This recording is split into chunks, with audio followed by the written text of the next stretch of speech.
Lara ning dodo rasane.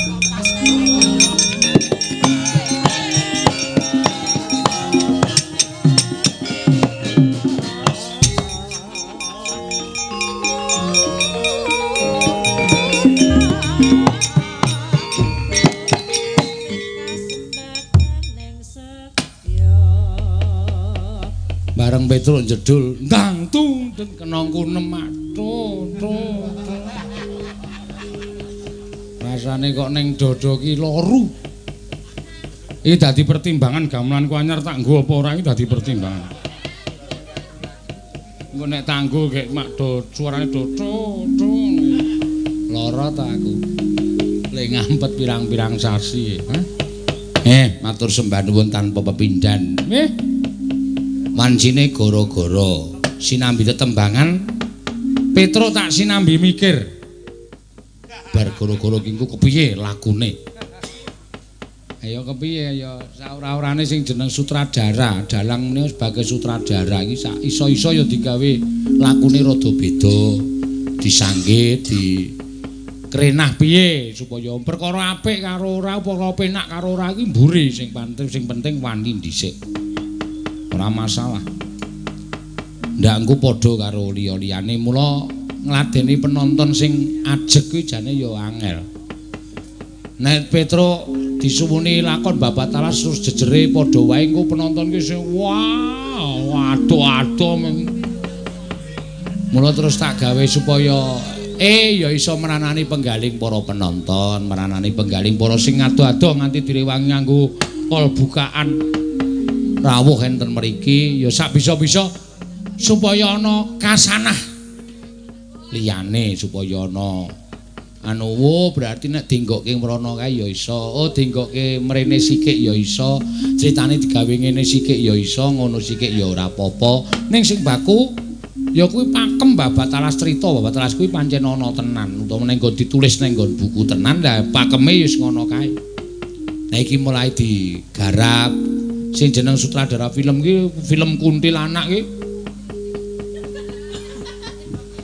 kuwi pirang-pirang le do garap ana sing le metu saka wit ora apa-apa ana sing le metu saka omah angker sing jeneng Kuntilanak kuwi mah ana sing metu sithik ayo wae cilaka Pak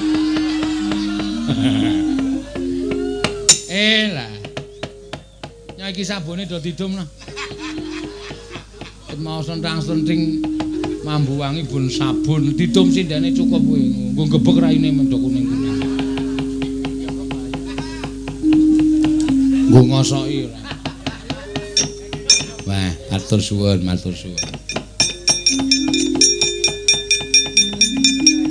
sesuk sing enong nek nganggo gamelan siji nek njaluk dingklek aja dikeki ben ngrekoso wis ayo monggo rolas cacahe dadi ngono pokoke nek dingklek to tak kon jukuk ora entuk nyambut gawe nganggo dingklek sak penake nganggo dingklek wis sok kena pencune sok kena pinggirane tutung tang tok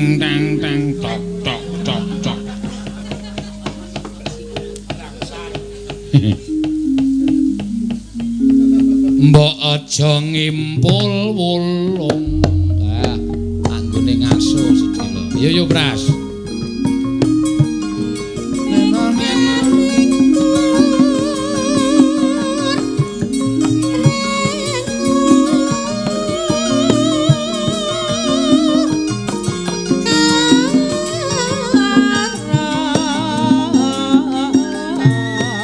Wow.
kiai kae tumone dilangi.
Mbayangke nek muni krungu uyon-uyon rasane kepenak ngono ki piye ya nek upama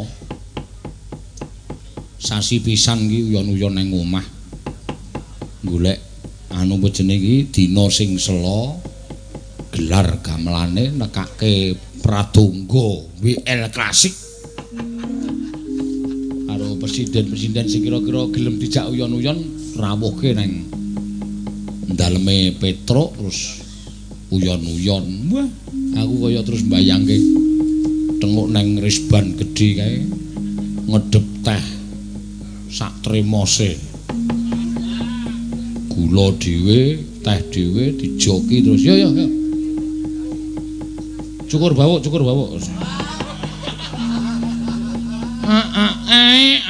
Wah, turu tok kedah. Tok. Wah, wis ketok regu ae. Terus ana dayuh teka. Nembe uyon-uyon Pak Petruk nggih niki umbangane do nganggur do nyolong. Ora. Boros. Mesti do tegel njaluk dit mesti ana. Wong ora ngerti watake penabuh-penabuh kaya ora apal. Wis diomongi wis gek latihan entuk sak lagu tak tukoke rokok. Ya ora dadi-dadi. Ha ya wis. Trima ora tuku. Ning nong. Nembang sing kepenak ngundang Kang Garing. Nek ora tak tundang Kang Garing ndak ora. Apa ya arep nembang apa aku wedi nek padha karo Mawawan e. Mawawan sing mayang dalang internasional. Ayo kembaran karo almarhum Junaidi. Dalang internasional almarhum Junaidi. Raden Gatotkaca menyerok saking Trigantron jukuki bling-bling. Ning nang sing penak apa ya? Mbok ya mesem rangut pedae apa? Mbok ya guyu sesame pedae apa? Tetep ing janji.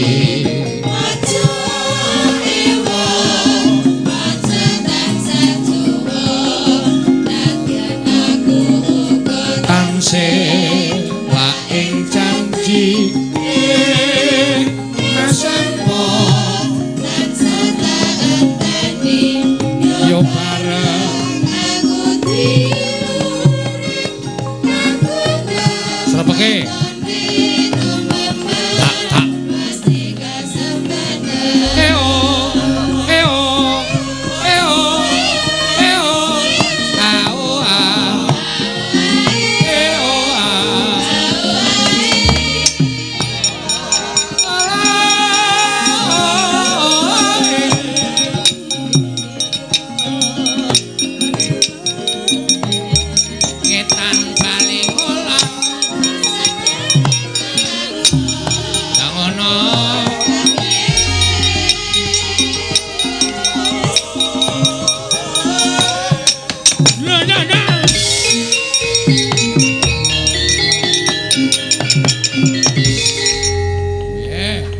tak kekuatane kanca-kanca elok tenan kok. Anggere kowe metu mesti seseke ra jamak-jamak ya, Gong. Ah iya, nggo ngelekke mata. Mengko ndak do rem-rem ayam. Ah iya. Mbok ya alon-alon ngopo kok ya cenanangan ora. Weh, dienggo gong. Mula jenenge Bagong, dienggo gong. Iya. Mula kudu diseseke nek ora ngono ndak. Do aku seneng kanca-kanca ki jan kompak ora jamak-jamak nek melek. Heeh. Ayo nek melek iki mesti kompak kok ya. Nek merem mesti ora kompak. Heeh. Wah, piye reng jan seneng awake dhewe. Iya, sowan ana ing dusun Cikal Kring Bintaran. Sing keparang nimbali penyanyi para warga saka Cikal kene nggih kapandhegani dening penyanyi Bapak Haji Badawi. Heeh. Aku seneng tenan nek karo penyanyi Bapak Haji Badawi.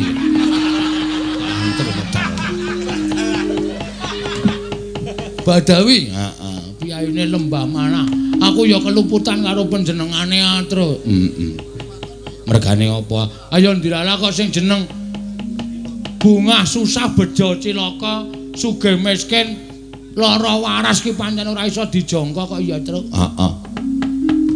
Bengi arep sowan ning daleme Pak Badawi kok esuk ki suaraku blas ora metu. Weh, ora metu blas ora metu. Tak planet ya ora metu. Ngrekoso tenan kok. Heeh to.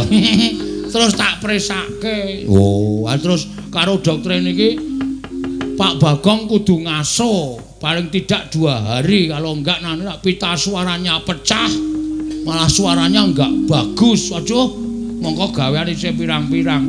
Terus tak foto tak kirim ke Pak Badawi. Aku dilalah ana sing sago ngenteni. Ya menjenane bapa pamanku. Paman Ploso Jenar. Iya. Paman geter. Sowan brana wah jan aku ngaturake panuwun ingkang tanpa upama aku nang rumah sakit ngacang-ngacang. Ah iya ning dilalah esuk kok iso sembuh ya kekuatane sing gawe urip aku bengi ora kendhat gone berdoa. Men suaraku dibalekake. Ya jane ngopo to Gong? Ngene Truk. Sing jeneng wong nek olah swara kuwi aja pisan-pisan engko kan mangan gorengan. Oh to. Berarti aja pisan-pisan mangan wajan. Men sempal cangkem anu bangsa tahu brontak. Ya, gembus. Terus tempe kemul. Heeh. Kuwi aja dipangan. Luwe-luwe sing lengone ora ganti. Oh, ngono ya Gong. Heeh, dadi lenga Wis nganti ireng kae cek go goreng aku ganas ning tenggorokan. Kuwi iso mateni swara. Oh, ngono ya. Wah, tenan aku ra goro. Aja ngombe es kok se. Nek kuwi kualik ning digawe ketok banget kok. Es teh. Es teh aja kuwi anu ku ya membekukan pita suara ku ya ora apik. Oh, ngono ya. Mangan sing ijo-ijonan tro. Ya, kaya ta suket. Trek lencung. Bagong anggere awake ketoke sayang kok kaya ngono ya. Men aku nekat to saiki. Ya reng nembang emoh. Lho ayo nembang sing kepenak. Ya nembang sing apik tro. Ya. Pamundutan pirang-pirang ki ana beberapa kertas sing urung iso diaturake. Awak dhewe wis diparingi apa ayam goreng loro lho, Tru. Iya. Wis tak singgahke nang mobil ku anggere mingkari cakare genah baron. Genah pangan garangan. Iya. Iya mesake karo sopire kok dunokke garangan lho. Ora apa-apa. Engko esuk-esuk iso tinggo lawuh. Iya. Asing separio dikeki kanca-kanca. Apa aku? Anggepe kok sak kepenake dhewe. Kebajak kakejebet kabejane dhewe-dhewe. Kabejane dhewe kok dikek-kekke ora. Mung karo Bu ayam goreng Bu Suryanti iki diparingke awak dhewe kok. Iya, ora muni karo Wiyaga kok. Ini rasa dikeki rasa kok ngene saiki nek ora tegel-tegelan ado nekat wae. Yo. Nembang sing kepenak iki panjenengane Ibu Suryanti ayam goreng saka Mendungan nyuwun pepiling tru. Oh ya reng diaturake. Pepiling kuwi apik tumraping ngelingake wong supaya manembah marang kersaning Gusti. Iya tru. Iya. Sing apik tetembangane dibawani sapa reng? Manut kira-kira Bagong penemune piye? Dibawani sapa, Gong? Nek aku rasa digawake, digawa dhewe. Dibawani. Dibawani karo digawake iki beda. Heeh ta? Dibawani. Manggo bawa maksudnya pepeling. Heeh. Nyuwun suarane Mbak Ika. Iya, iya. Wah, nyuwun kok ming swara. Karepmu apa? Suarane Mbak Ika iki dipepeling. Iya.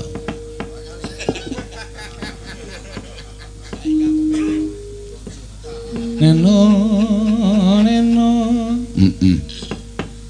Rukun Islam. Sindan semene suarane apik kabeh nganti aku sok bingung arep milih sapa itu. Iya. Anting yo apik, Agnes yo apik, Orisa yo apik, Ika yo apik, Elisa yo apik, Rido yo apik, Tatin yo apik, Ayu yo apik. Iya, Mbak Neti yo apik. Terus apa jenenge iki? Wahyu yo apik, Prastiwi yo apik. Kepiye? Wis jajali. Heeh. Iki sing ora mangkat si sapa jenenge iki? Sapa iki sing ora mangkat iki?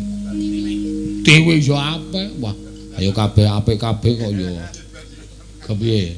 Arep milih sapa? Wis iki kasik wis. Penabuh ya apik kabeh. Ha iya.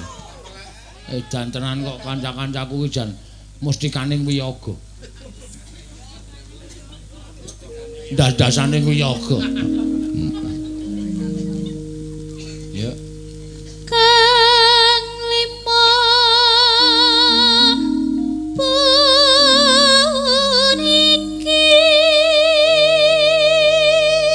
ngarani apa? Cacate ora ana kok.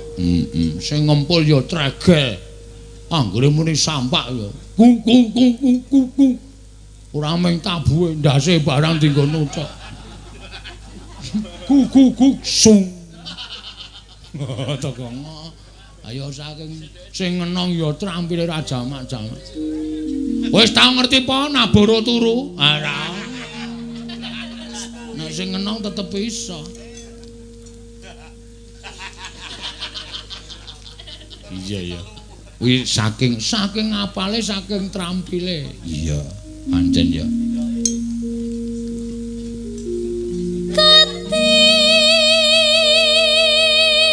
Madang sik. Iya. Mulane kok aku wis mempeng kok tanpa ana sambutan. Wah, jan dagelan ki kalahe mung karo sega. Heeh. Coba soe. Apa dipangane ndak mesake ora.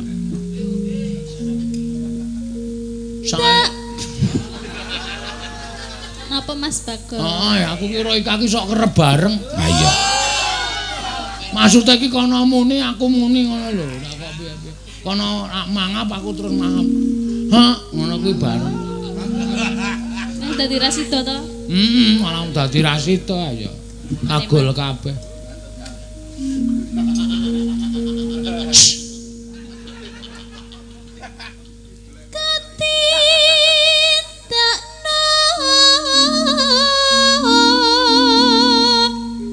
Terus langsungan wae. Ditampani terus langsung wae ndak marahi kok malah ngegol-goli wong tetembangan. Langsung wae biasane ya aja langsunge kok. Saiki kok dadi do gaya barang tak. Ayo guys, yo. Ya Tin. Kowe sing dadi pandheganing anting guyu. Kowe aja pisan-pisan geguyu tati iso tetonyo tenan. Kae bodyguard. Ayo, langsung wae yo. Heeh. Orisa barang ki sok aleman gayane. Ngicipi ora. Biasane sinden ki nek dikai langsung telem ora gagas kancane lagi bawa langsung. Kae kaya Wahyu kae wis tanduk. Wahyu aja dirasani Wahyu ki putrane lagi bar opname. Mbak Kandi kena tipes. To.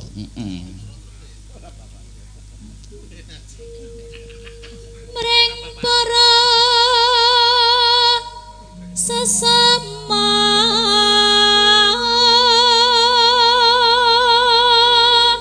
bojone ya arep priksa ngopo kasatan.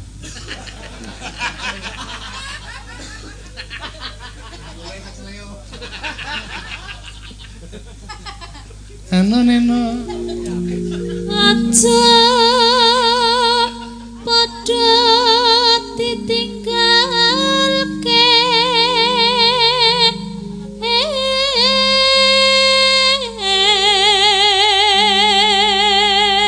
aku jane arek akon nikah ki ra tegel wong statuse wae masuk angin kok gemrebeg ta awake. Nggih, Pak. Oh, ayo. Tambani, Pak. Hah? Tambani. Wah, ora sok ngono kuwi. Aku iki nek nambani molor mung tak sebul mari kok. Sing disebul napane? Hah? Sing disebul. Tak dongani terus bumburane tak sebul. Ngono wis. Mbok coba. Hah? Mbok coba. Mah, Mari ora. mari. Mari hai kemari. Ngono. Disenengane aneh-aneh kuwi. Men lagi do madang itu. Iya, Pak. Is. Rukun lima niku Arep garapi wanda nek bojone bojomu ora ndak. Ana. Mesti muring-muring ngono. Galake ora jamak-jamak. Wis mulih Dewi Lantapwati. Wong ngladeni wayang kok jarene Wanda Mas Wanda iki ora gelem nabuh apa-apa meng nada intute dalang ngene iki.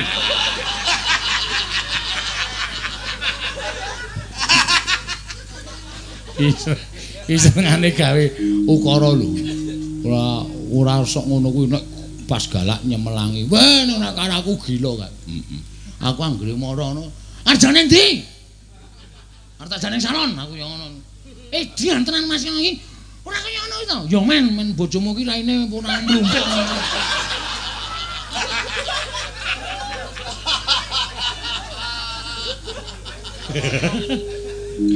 Mas Wanda.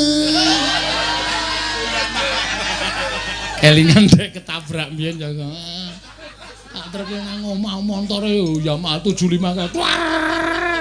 Langsung standar Mas Wanda.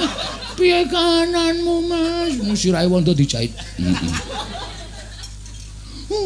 Mau ora yo ngati-ati. Wis meneng nya iki sesuk dienggo kontrol.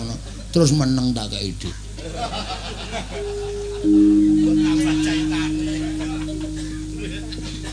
Siramu dijahit Mas Wanda kok dudu cangkem.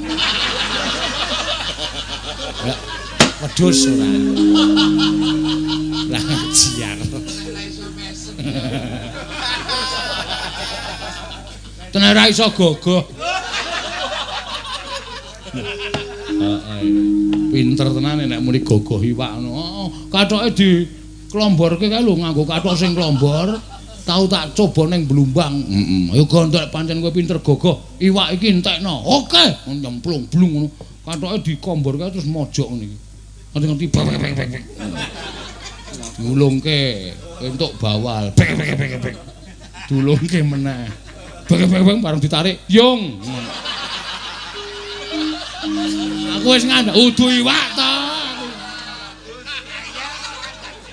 Ngeyel kok kowe. Blireke, ha iso.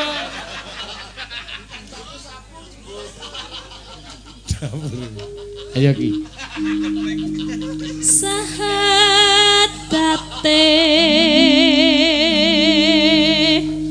kang angka siji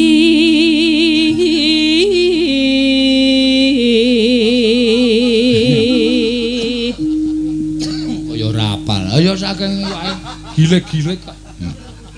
Ana apa jenenge iki? Apa jenenge? Berskap. Iya. Arep dulungke kok katut. Ayo. Mesti bengok. Yo.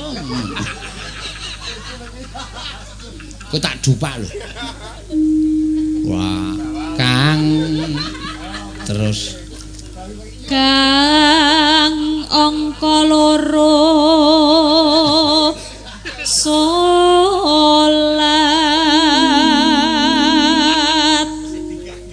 dene kang telu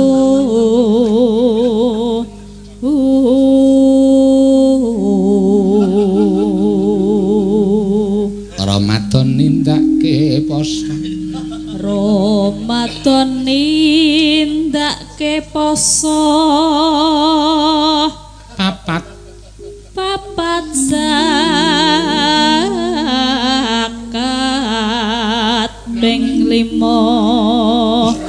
ngibadah haji. Ya sing iso ngladeni ngrangkani kowe ya mung loro, Wanda apa bojone Wahyu wis wae. Nek Wanda iki aten-atene gedhe. Ngono lho, dadi etel, kleru wayange barang etel. Nek Mariono kae kleru wayange terus masuk angin. Kerokan. Ah iya, arang wong iki ya aten-atene kandel ngono Wanda wis mbuh luput mbuh ora. Kleru len jukuk ya mlayu saka panggung. Dik. Jukuk apa? Sekarang ya wong dhewe-dhewe ya, Tru. Ah iya. Ora apa-apa. Neno. Rukun Islam sampurna.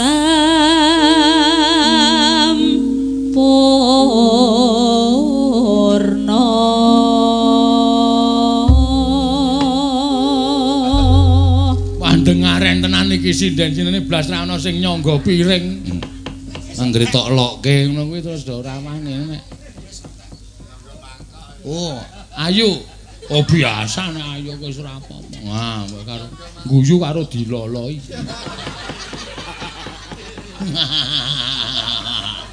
Dadi men jero sisan. Rasah mama. Israne boyo kotok mat-mat ki. Oh biasane ki do cekat-ceket e. Heeh. Agnes terus apa jenenge iki? Orisa Ika kuwi biasane wayang rong wiwit wis do lutisan. Ha iya. Ya ora apa-apa Kang ya ngono kuwi ya kebutuhan. Kan wong meteng iki sok-sok nganu kok apa nyidame dhewe-dhewe kok. Ora sawu ora lutisan wis wong metu nyel sambel leno. Anakku nak. Engko sik men do ngentekke sik. Ya do omong-omongan sik terus. Heeh. Nek durung do entek ndak do kagol. Monggo nek kagol kuwi sing dirasani udu sapa-sapa, sing dirasani dalange. Nyiduk lagi sak sendok dimaem lak dhewe obo gending. Wah kuwi iki lho nabur gemremeng. Tak yo bentek sing mayang kok mung muni gamelan terus ora tau ngomong karo piye. Ya ora apa-apa ya terus. Ya apa-apa kok ora apa-apa. Ya kendange ditabuk kendange. Heeh. Ditabuk plek ngono kendange. Ya. Ya. Kur.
apa jenenge iki ayam goreng Ibu Suryanti. Ya, saka ayam goreng Mandungan. Endi tulisane Mandungan? Sik tak golekane to.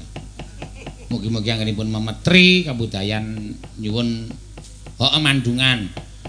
Oh, pepeling nyuwun doa pangestu anggen kula usaha saged wiyar sak Nusantara. Amin. Pokoke tak amini.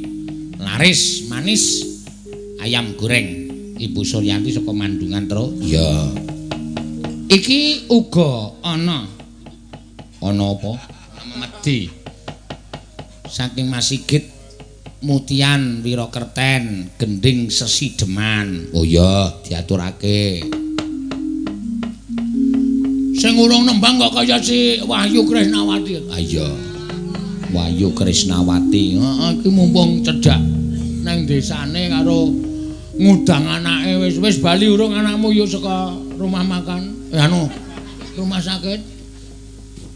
Pengestune sampun, Pak. Alhamdulillah, waras. Tipes ki jane gampang kok. Anggere kowe aja nganti konangan anakmu golekno cacing kruntel kuwi. Iki ora guyon iki ora sembrono, kuwi digoreng.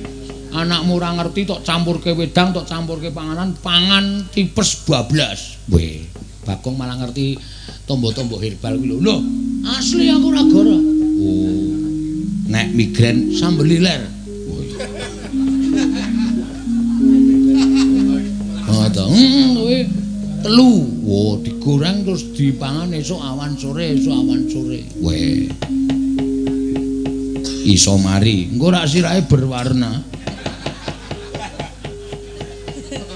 Sirahe berwarna. Bangane nyemir, ayo lu mangan sambel liler kuwi malah jos. Ayo. Nyuwun sesideman saking Mas Sigit Mutian Wirakerten. Ya, wis gak dipangan teng rasa wedi. Engko getun lho. Ah iya. Aduh arang-arang to mangan mie goreng ngono kuwi. Wiwitane ya bareng asuh rong dina tunggu anake nang rumah. Hah? Malah serak. Lho. Wah, masih iki domongi ngayal kok. Napa to? Nek dijegal bojone ki endho. Mboten lha niku wirawiri, Pak. Wirawiri apa lah. Ngene iki alasane ki werna-werna. Ya. Ya alon-alon kok nek ora kuat diusung roh nete. Ya iya.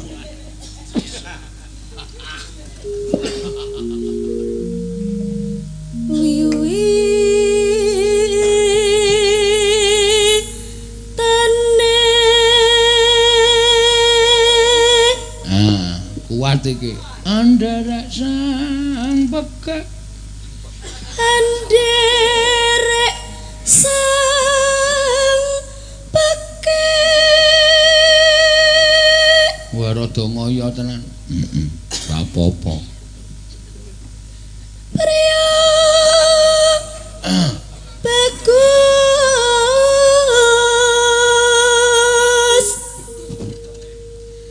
Kang olah budaya.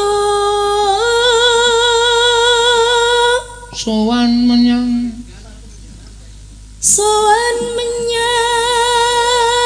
kutha gedhe. Kutha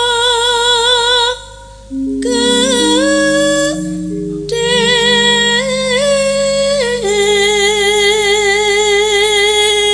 Ya. Dikuat-kuatke. Bendara terus ka. Bendara terus ka. Yung yon. Selendang kuning kang saking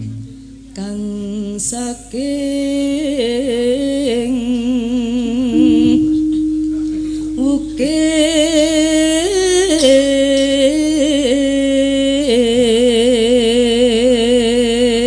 swara kurang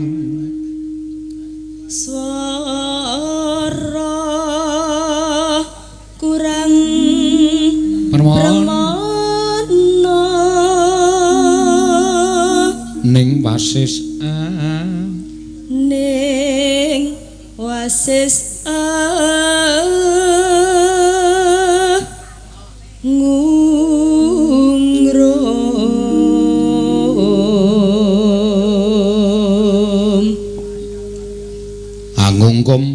angungrum wah angungkum ya ketrigel kaya karang ilate iki angungrum marang Bendara angungrum marang Bendara Dyah Sulistya kuwi dilebokke nang nggon bakmi terus dipangan nggo lawuh sabune kuwi Mboh cah iki siji kok ubek wae iki. Sabun dicopot diumbal-umbulke ora. Arang yo kulino melek sewengi ya. Ayo wis mulai padha dipangan ya alon-alon ya. Dyah Sulistya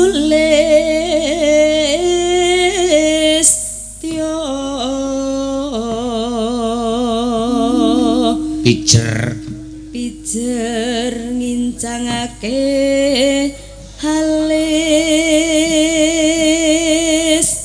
terus tresno sesideman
liwat kincange alismu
Sideman karyane Ki Sukron Haji Sukron Suwanda pepunden saka Blitar kutha cilik Kang kawentar.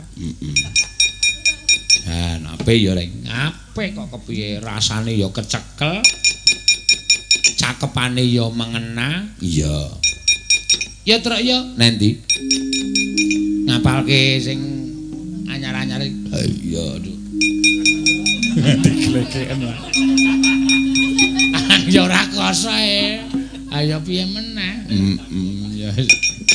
ya arep nuwun apa ayo genti sapa si sapa iki wayangane kene apa kana aku manut nek kana ting ting ting ting ting ya aku tak mandeg nek kene ya kana dipateni ya Tru ayo wong engko nek nyetel ning dalem ki malah kepenak kok yo sapa sing arep kepareng ngaturake engko Mbak sapa Rido dijajal Bacidor kahot terus Mbak Anting Wulan andung-andung ya dibawani wah aku seneng tenan krungu suarane Anting ndelok rupane ra seneng ndelok suarane iki jan iso menjiwai tenan lho iya kowe mbayangke sore mau ora lho penonton semono akeh begitu Anting do re mi fa sol langsung ceplakep kabeh do menikmati kabeh. Itulah cara pembawaan suara yang bagus seperti itu. Ya, jadi dinikmati dari hati menuju ke suara. Ya, coba anting sik, yo coba. Nggih. Nah, men ora ubek wae ora. Ya dibawani cara anu Banyuwangi sing liyane pambet mawon. Nggih. Yo 6 omonge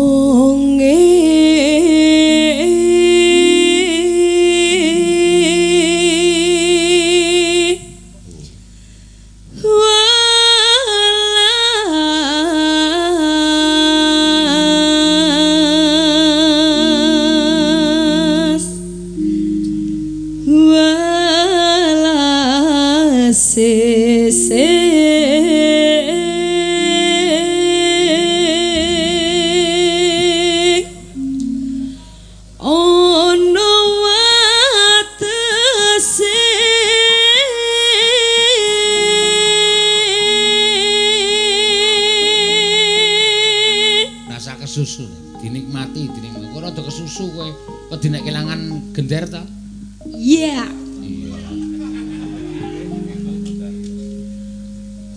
kok kebu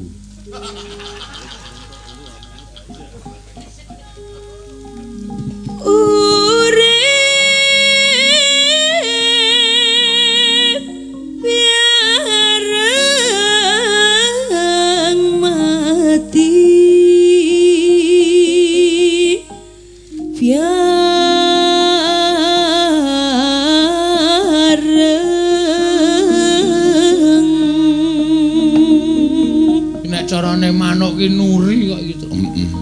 Cangkeme rada mecucu. Iya. Nek nyuwara jan apike ra jama-jama. Sampeyan yo suka kene mecucu kok ngomong. Sapa? Sampeyan. Watah. Ya duneke kok ndur malah nesu. Ora lho nek cara manuke dekne anggere muni ngantuk ora lambene ngarep menjoto ngono. Nek manuk ki nuri dadi diajari omong barang pinter suarane ya merdu. Semayane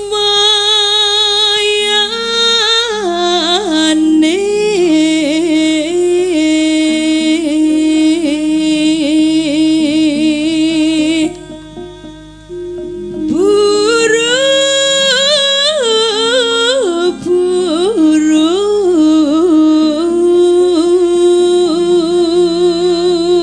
sik kok malah nekake lemut to kowe ndi ngomong ya cen ana kene gandrung cen ana kuwi lho Pak De. Ora iki mau kono suara mak.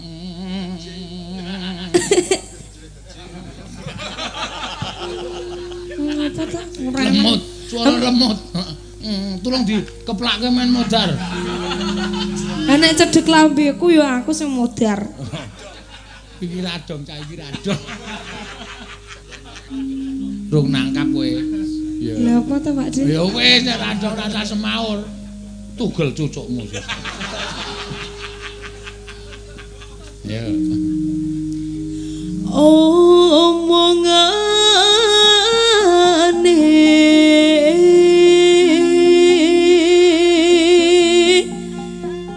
Kario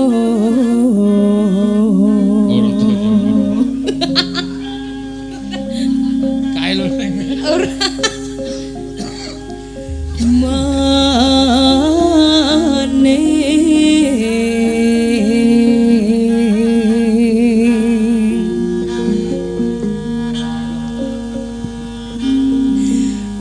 urip bareng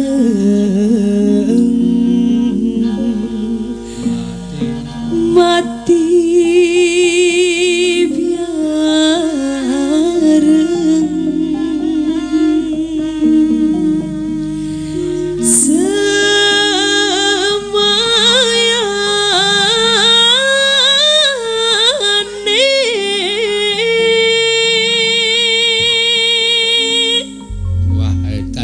Jane isine apa ta kuwi gandrung ta kuwi? Gandrung ta isine? Piye to maksude? Isine cakepane lagune iki kuwi. Nggih gandrung wong. Oh, Nggih jenengan praktene karo garwane ya iso. Sapa? Jenengan mosok kula dereng gadah. Ha kae soliken kae gelem iki.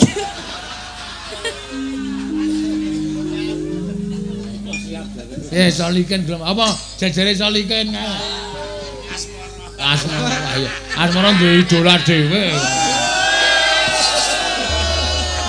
Yen mau wis dipandang terus.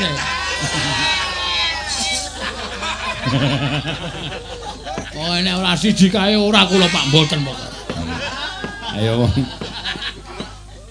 Kesenengan dhewe-dhewe. Mulane duduk nang kono jane. Dimatke. Kok tekan omah dibayangke. Saedan Bagong ora tenan. Ya ora apa-apa asmara ora apa. Dipoto.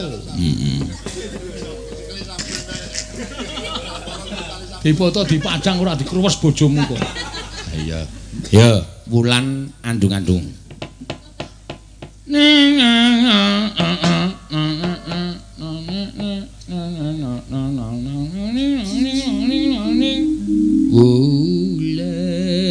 Bulan andung-andung. Ngerti to gong lagune? Wah, apal aku mbiyen ning saiki wis lali. Oh ya wis. Nangane. Imbale sing apik lho. Ya. Jorono karo jogelo kuwi sing imbale. Jorono karo jogelo. Mangga ayo.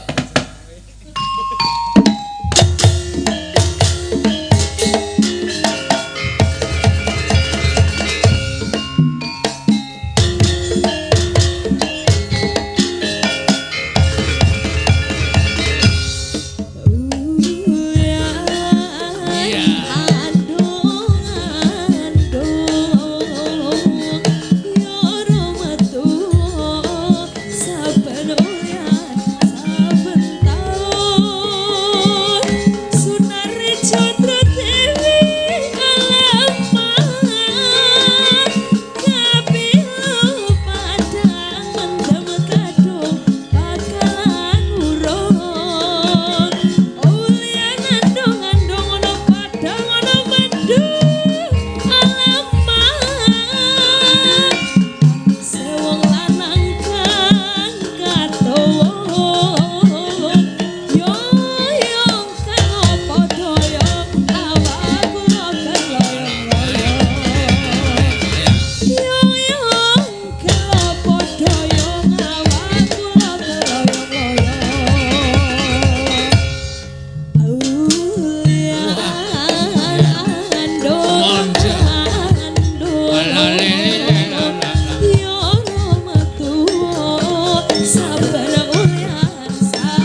Wah, wis ta iki? Wis, Gong. Walah, mbok sesana dina ompak. Dina ompak, dadi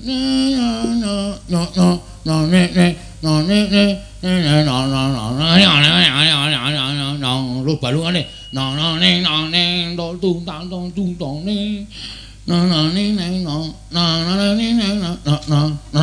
wah aku nek gelem ngarang lagu jane apik-apik lho. Oh iya to. Ya syukur. Aku mung gurung gelem ngarang lagu iki wis mulai do ngarang. Ya. Kepundhenku Karang Pandan Pak Mantep ya wis mulai do ngarang lagu tak enteni terus apa tandha mata. Matane kira matamu. Aku nek ora ngarang besok ndak kedaluwarsa. Oh iya. Sesuk ngarang ya. Heeh, kudu tak karang. Heeh. Pamane nek umpama ngarang kuwi arep ngarang apa kok. Ayo keindahan kota Ngayogyakarta. Weh. Altar. Waduh. Altar iki alun-alun utara. Heeh. Nek sak nyet iso apik lho, Tru. Ampuh. Dibajutke, Gong. Ya. Nyoba bajidor kahut. Ya men apal esuk nek diunekke men apik nek desoane Jaban Rangka. Heeh. Heeh. Sing nembang Ridho Riyani. Ya. Ayo Ridho nembang bajidor kahut. Ya. Ya, sing apik ya. Ya. Tuli Rika mau dinteni Mas Yono tapi waktune wis ora ana ya nyuwun ngapura. Ya ora apa-apa ngesuk maning. Iya, ngesuk ketemu meneh tanggal 30 maring mangunan karo maling Mas Yono. Ya, ngesuk. Ya. Sida ora, Pak? Sida bajidor kahot. Yo. Ya? Ya ayu. Iki kok kaya wong manutan banget kok iki. Jerene Sida. Sida ora, Pak, Sida. Yuk. Sing muni yo ayu kudune aku yo ayu. Ya ayu. Ya ayu kaya kowe. Iya. Kok basane kaya ngono iki piyayi Majenang. Oh.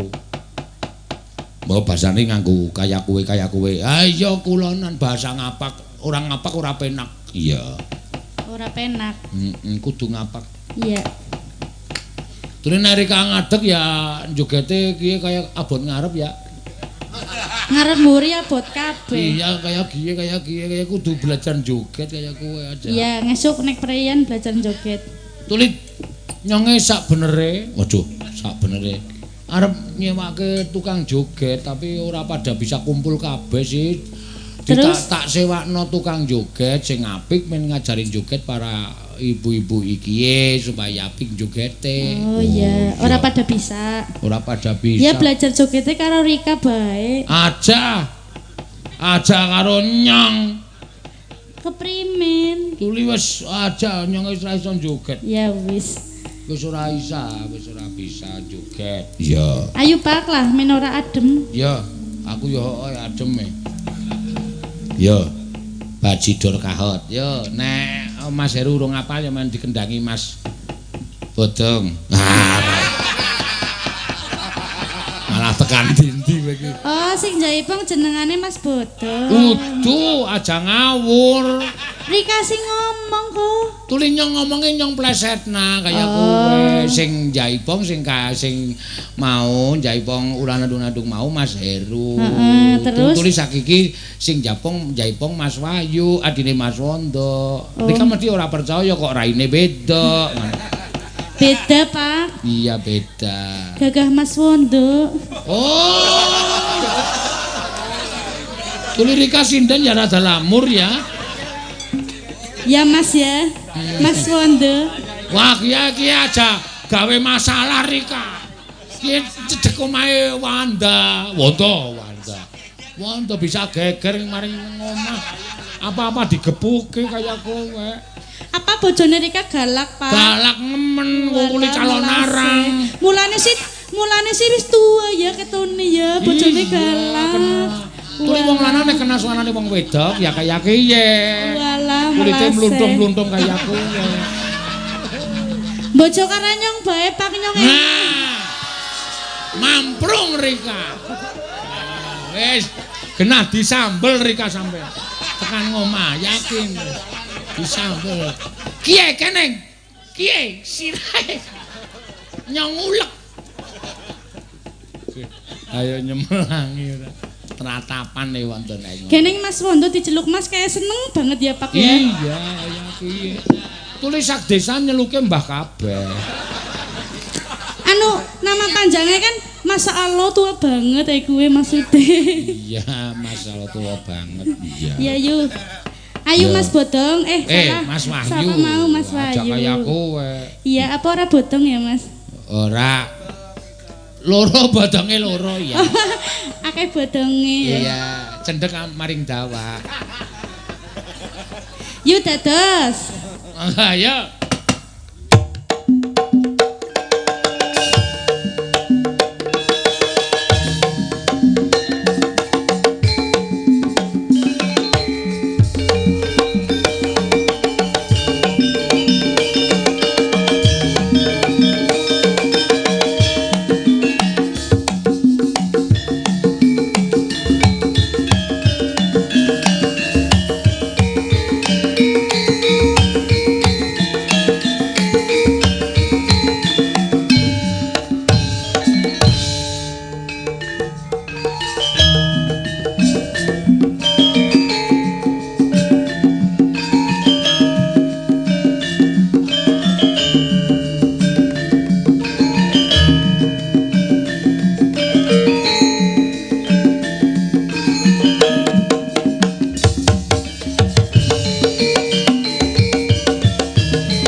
Si pesar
Ya ming wiwitane mau rada nyreka-nyreka sithik.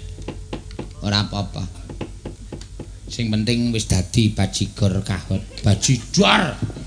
Bajidor rek, bajidor kahot wis apik. Heeh. Tro. Aku ngantuk. Lho.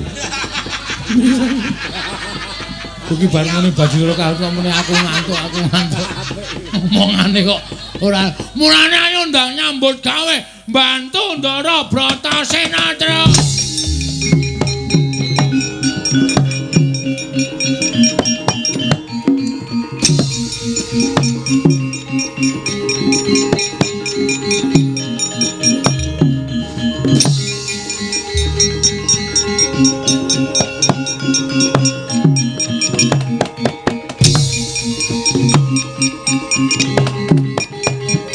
Bumi goncang kancing langit kelap-kelap katon lir kincanging risang. Lir kincanging risang mawe gandrung sabaran katulu wukir moyak mayik mosak masik Wonomarta. Sela ageng den dukiri, werksa ageng den rebahaken. Nalika semanten bubar sarsaran numbuk bentus nungsang puyang lampahing para jim setan berkasaning samya mapan wonten telenging Wonomarta. Mulat sang patih sapu jagat wau.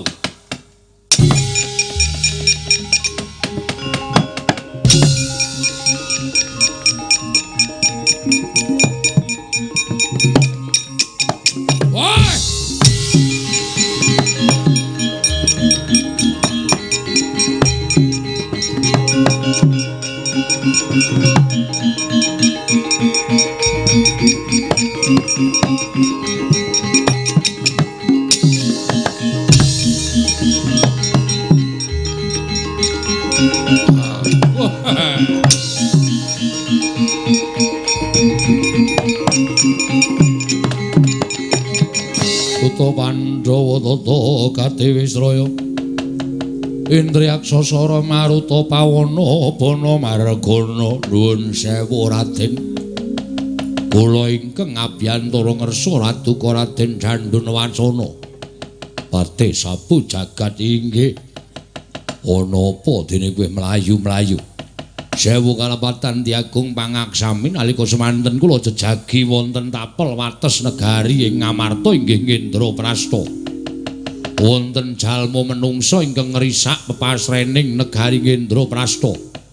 Tata lair ndukiri sela ageng, tata lair ngrebahaken wreksa ingkang ageng. Nanging batos menika ngrisak bebeteng tuwin gapura pepasrening negari Ngendraprasta. Oh ladala. Kula semanggaken dinandika Raden Dandunwacana anggenipun ngrampungi perkawis menika. Wah. Sarapati menungsa sing wani ngrusak Wonomarta. Patih sabu jagat seminggira tak pethuke kaya ngopo menungsa sing wani ngrusak delenging Wonomarta.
Andya pala mandra mbyuk gumulung mangung siring sata Kurawa kambaung kesru katite merut layut sagung praratu ing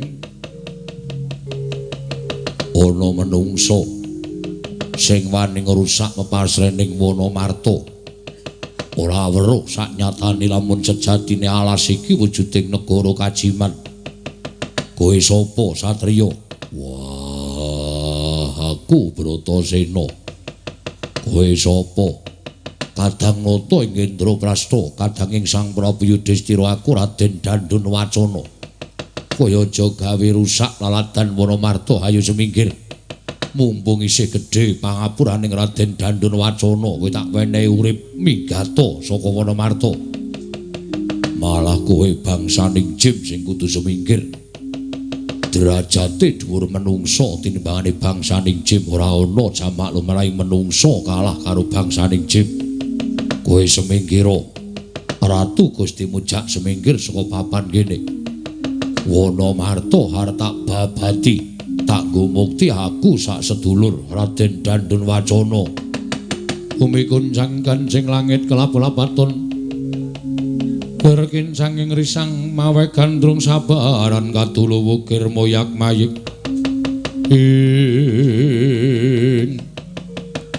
Yen ngono lumuh digawe becik.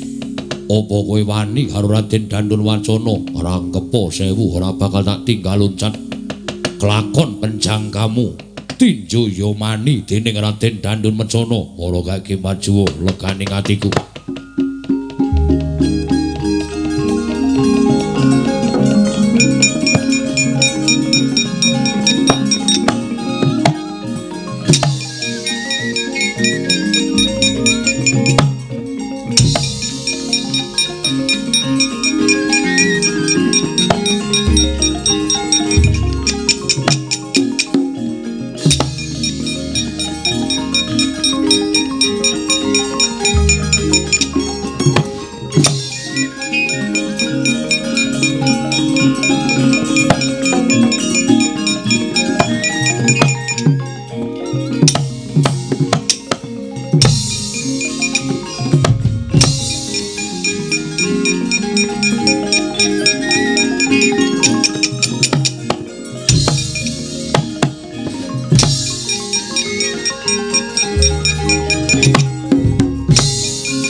sesumbar lindhu bumi gonjing kumaludha guntur ketup lumembak penyukang kumambang dosang Wisnu Bathara. Wah, pancen bener omongane Patih sapu jagat Rawa Birawa. Raden Bratasena pancen dibya Surasekti kalintang pitataning jalma unusaning titah. Nanging Raden Dandun Wacana ora bakal mundur sejangkah. Kowe kena daya kemandenku tampang sutra Jala Kencana ora nglumpruk aja dundang Raden Dandun Wacana.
Wah,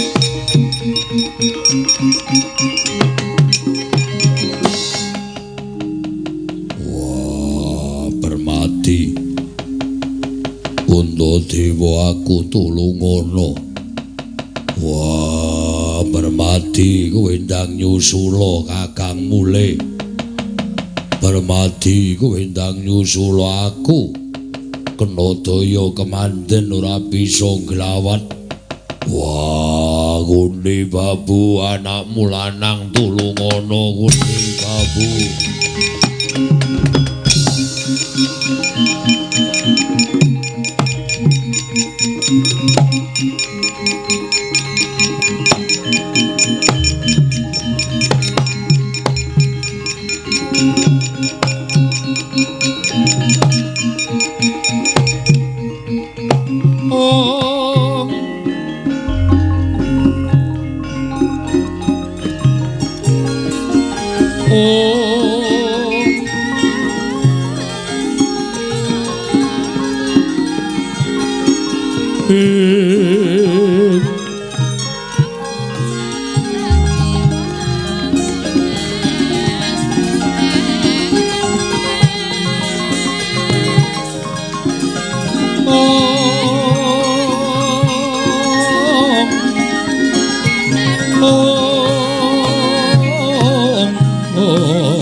Meraina semupang wangaruna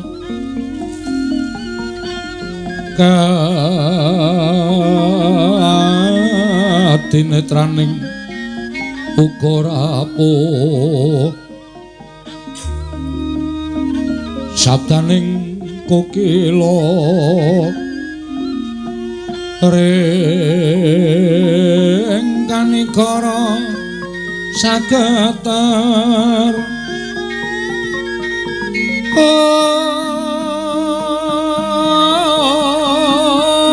kene donga engkung le sing pinibanca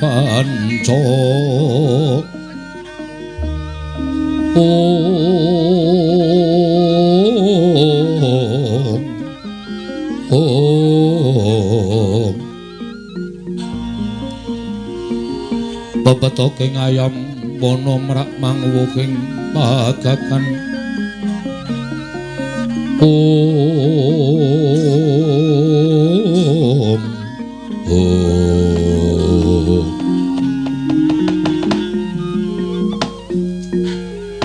Mastu nama Sidam Skaring Bawana langgeng Anggara Warna wonten pangendika ing adhawu menapa pukulun kaget kita ulun timbali ana ing kayuwangan inggih kumejut raos sing manahipun ing abdi pun Anggara Warna wonten menapa pukulun dene paduka miji dhateng bisawanipun ing abdi pun sumur gumuling Anggara Warna wonten timbalan ing adhawu kita ngerti yen to sejatine ana ing kayuwangan ulun bakal ngrembug babakan negara Ngendraprasta ing nalika semana kita ingkang ulun tuding minangka dadi undagi yasa negara Ngendraprasta inggih ingkang sakmangke menawi dipun tingali kanthi netra lair wujudipun wana gung liwang-liwung ingkang nami wana marta namung sejatosipun menika negari Ngendraprasta wonten ingkang sakmangke lenggah dampar minangka dados nalindraning bangsaning Jim inggih menika Prabu Yudhistira sakadang kadeyan ya pancen bener mengkono mula kang sangka kuwi Anggara Warna ulun dawuh kelawan jeneng kita jumbuh kelawan pestining dewa ing mesthekake lamun wis ganep 1000 taun Prabu Yudhistira lan sakadang kadeyan minangka dadi nalindraning bangsaning Jim dina samengko Ngendraprasta bakal kababar kamanungsan tegese negara Ngendraprasta iki mengko bakal tinampa minangka kanugrahaning dewa ingkang tinampa dening titahe wondene gumala ngrembug sangganing para Jawata nalika semana mapan ana ing parapatan agung pirembugan ing para dewa mesthekake lamun Ngendraprasta negara kajiman ing mapan ana ing wana marta bakal kababar kamanungsan wondene sapa titah ing ngampa kanugrahan tanana liya kejaba mung para Pandhawa pukulun ya ingkang citrane tan prabeda kelawan Prabu Yudhistira lan sakadang kadeyan uga 5 cacahe lan kabeh wujude titah mau jalu mekaten sabda pangandika Paduka mula kang sangka kuwi Anggara Warna dina samengko wis titi wanci mangsa kala wis nekani Ngendraprasta kudu kababar kamanungsan mula kita ulun piji supaya maringake pusaka keringkianing bangsaning Jim ing nalika semana ulun titipake kelawan jeneng kita ya kuwi lisah pranawa oyot bayura lan watu tempuru pusaka telu mau dadya pengapesaning bangsaning Jim kita paringake marang para Pandhawa supaya kinarya srana nggone bakal mangrurah bangsaning Jim kang mapan ana ing wana marta Anggara Warna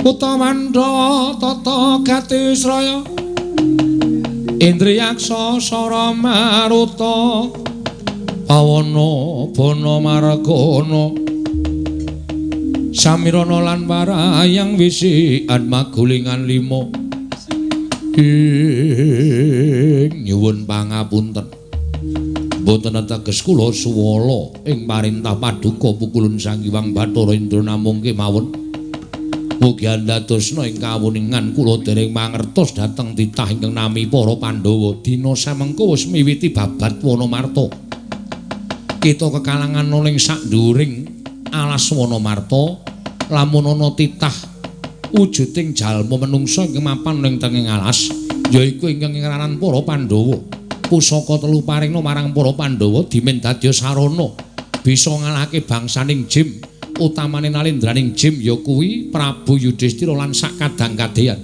Anggara Warna kita merpeki kelawan para Pandhawa dene jeneng ulun ingkang bakal merpeki kelawan Prabu Yusdira sak kadang kadheyan kanthi cara mengkono ora bakal dadi gegeran nggone negara Ngendraprasta bakal kababar dadi kamanungsan. Ih ngestaken dawuh nyuwun pamit Bu ulun.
Sing langit kelap-lapaton lir kencanging risang mawe gandrung mangsuli kandha nege Sang Bratasena ingkang datan saged nglawat kenging daya kemangdening Sang Dandun Wacana nalika semanten saya dangu kapireng sambating Sang Bratasena mulati Sang Permadi tuwin Sang Wijakangka.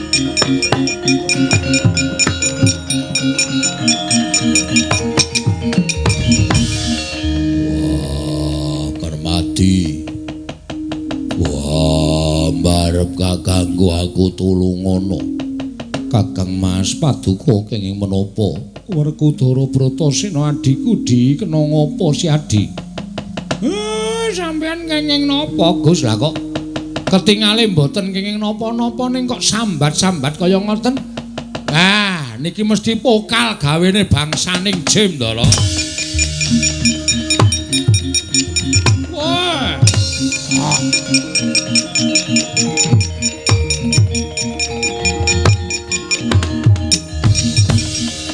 Kuncang gancing langit kelap-lapaton lir kencanging risang mawe gandrung nun amit pasang kaliman tabe dina bina ing lodone dumawaing tawang towang Raden kula ingkang merpeki dhateng jengandika nuwun sewu penemban panjenengan sinten kula Pandhita Jim wonten ing sumur gumuling nami kula Anggara Parna wonten menapa dene Paduka merpeki dhateng kula sakadang dinuta dening Sang Hyang Bathara Indra paring dawuh dhateng kula mugi kawuningono kula menika undhagi ingkang yasa negari Kajiman ingkang wujud wana wasa inggih wana marta menika estunipun negari Kajiman ingkang nami negari Ngendraprasta. Monggo dawing Sang Hyang Bathara Indra kula kinen merpeki para Pandhawa ingkang sampun tinuding dening para dewa badhe nampi kanugrahan wujud negari Ngendraprasta menawi sakmangke kasembadan kababar kamanungsan menapa Paduka menika jangkeping para Pandhawa penemban kula menika pambayuning Pandhawa pun Wijakangka menika kadang kula panengah pun Permadi wonten ingkang wonten ngajengan panjenengan ingkang kenging daya kekiyatanipun bangsaning Jim satemah boten saged nglawat menika pun Bratasena menika panenggaking Pandhawa menawi menapa dipun ngendikaken Paduka penemban menika kasunyatan Mugi kepareng enggalih suka pitulungan dhateng kadang kula pun Bratasena. Wah, adalah.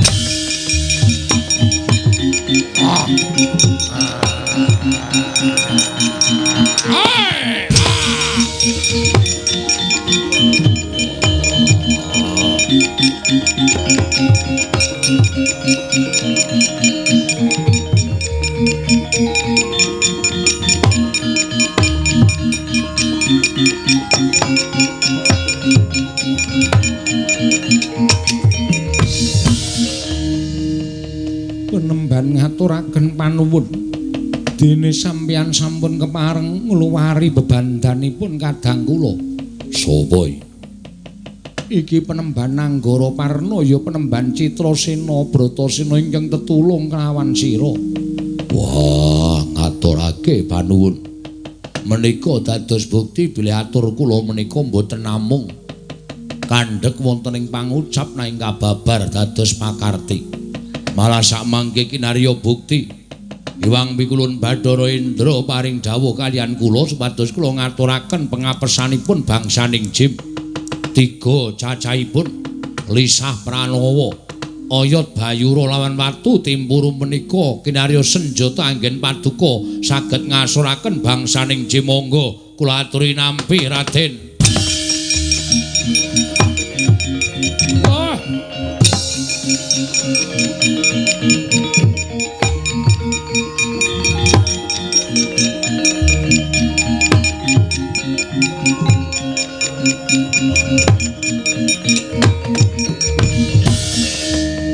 Lisah Pranawa menawi kasipataken wonten ing netra saged ngawruhi bangsaning Jim.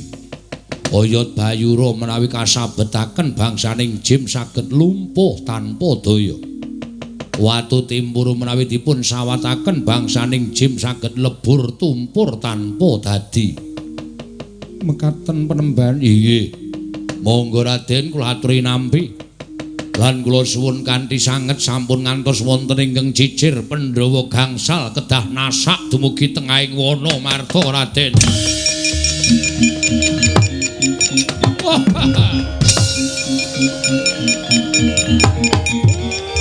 Syukur niki lho.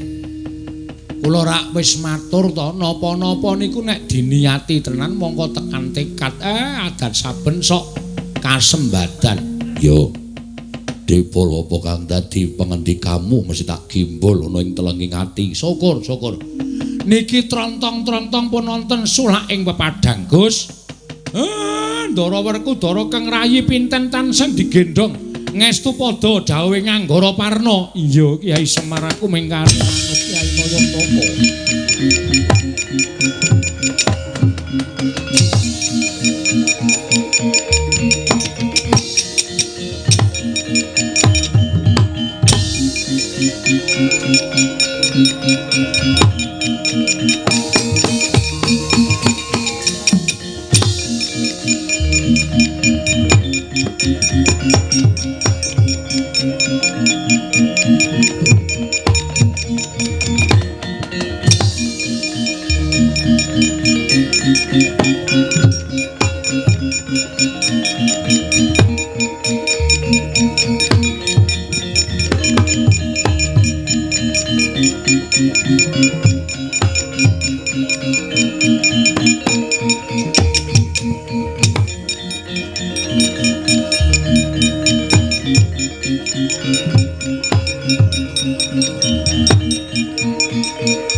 Mangung siring sata Kurawa kambahungke ing Yudhistira kakangku Dandun wacana piye? Aku munjo atur ngersani Yudhistira kakangku. Nalika semono aku nampa sowaning pati sapu jagat ngandhake ening menungso sing wani babat telenging wana marta. ora ngerti yen to telenging Wonomarta kuwi wujuding negara kajiman. Tumuli aku mapaki marang kridaning menungsa sing wani ngrusak Wonomarta. Wah, jebul menungsane digdaya sekti kalintang jayaning perang. Kabukten aku meh kasuran yuda. Tumuli Bratasena ya menungsa mau tak tibani daya kemanden tampang sutra jala kencana. Saiki wis kabondo ning tengahing alas Wonomarta. Yudhistira mangsa borong gandeng sing minangka dadi nalindraning jim. Yudhistira kakangku tak pasrahake bapati uripe Bratasena.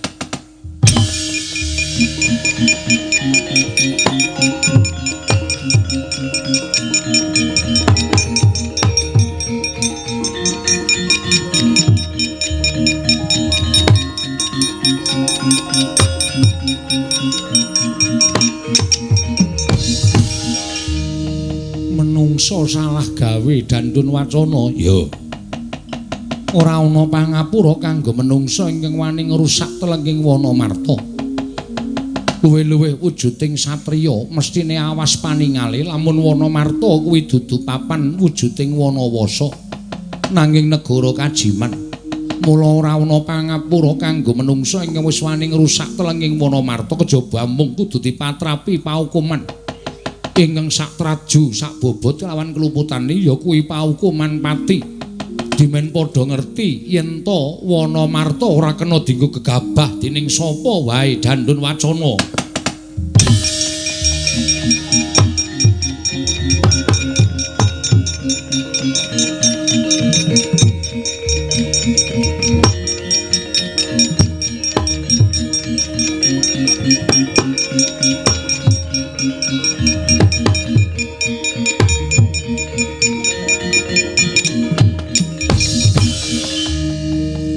Ngaturaken sembah pangabekti kula kunjuk pukulun. Ya. Yudhistira Luntampa. Akarya bombong tias ulun. Pukulun aku ngaturake sembah. Ya Dandun Wacana.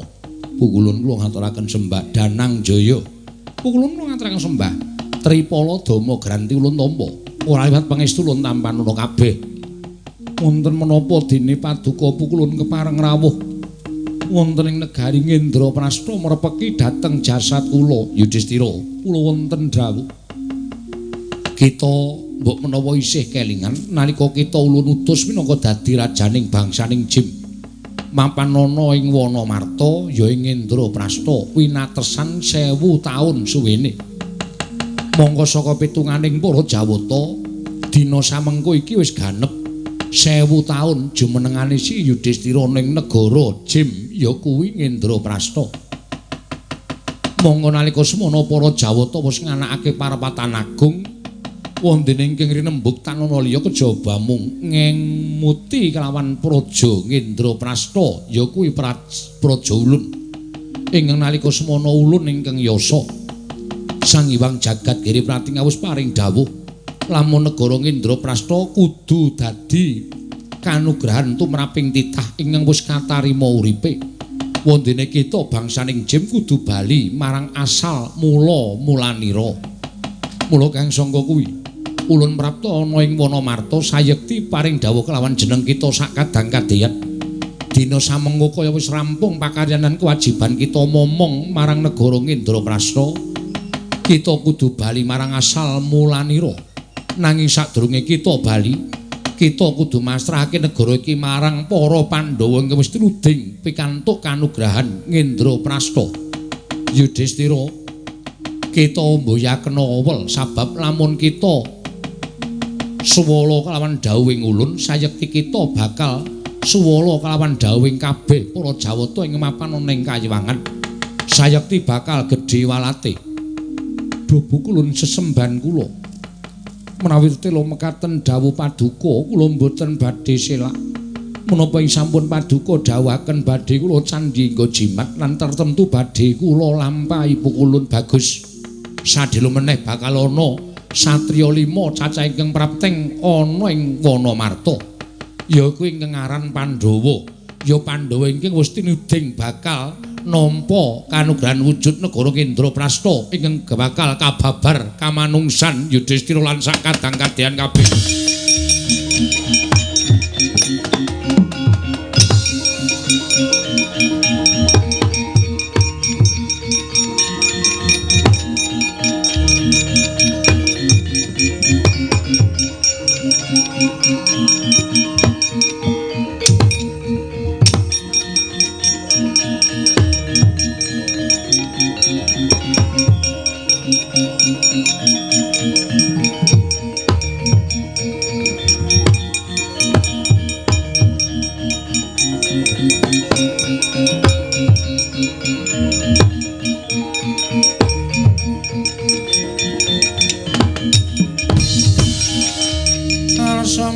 Dange jagat tumungo-mungo paning sapucaking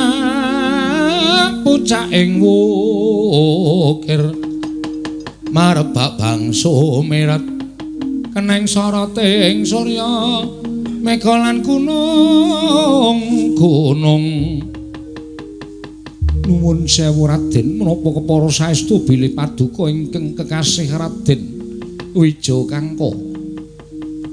Iya sinuwun aku ing ngaran Raden Wijayakangka iki dulurku papat cacahe Raden Bratasena permadya dene pinten tangsen kena ngapa sinuwun dene panjenengane tumuli mabuka ana ing ngareping Wijayakangka ing sak temene sinuwun kuwi nalindraning jim ing mapanana ing Indraprasta. Sang Hyang Pikulun Bathara Darma boten badhe sisip paningalipun ingkang abdipun Yudhistira. Bilih paduka pangejawantaing Sang Hyang Pikulun Bathara Darma menawi titela mekaten sampun boten badhe sisip. Bilih paduka ingkang sampun tinuding dening para Jawata nampi kanugrahan nenggari Indraprasta ingkang wujud wana marta menika mangke badhe kababar kamanungsan. Dene paduka ingkang kedah nampi kanugrahan menika Raden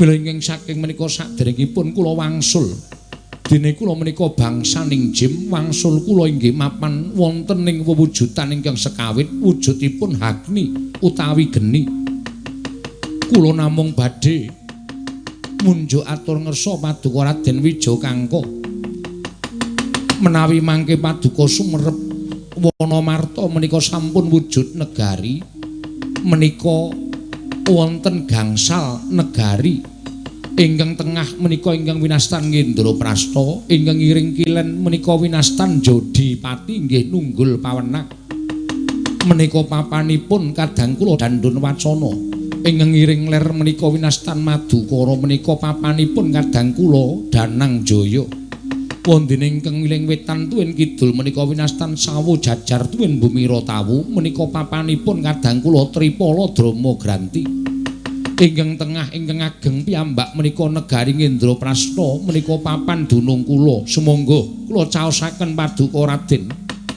wondene kula nuwun sewu bangsaning jim menika mboten saged manunggal kaliyan bangsaning menungsa nadyan gesangipun sarwi sareng nanging mboten saged manunggal mila klilanana sak sampunipun kula masrahaken negari kula wangsul dhateng asal mulanipun ing ngabdipun Yudhistira sak kadang Raden.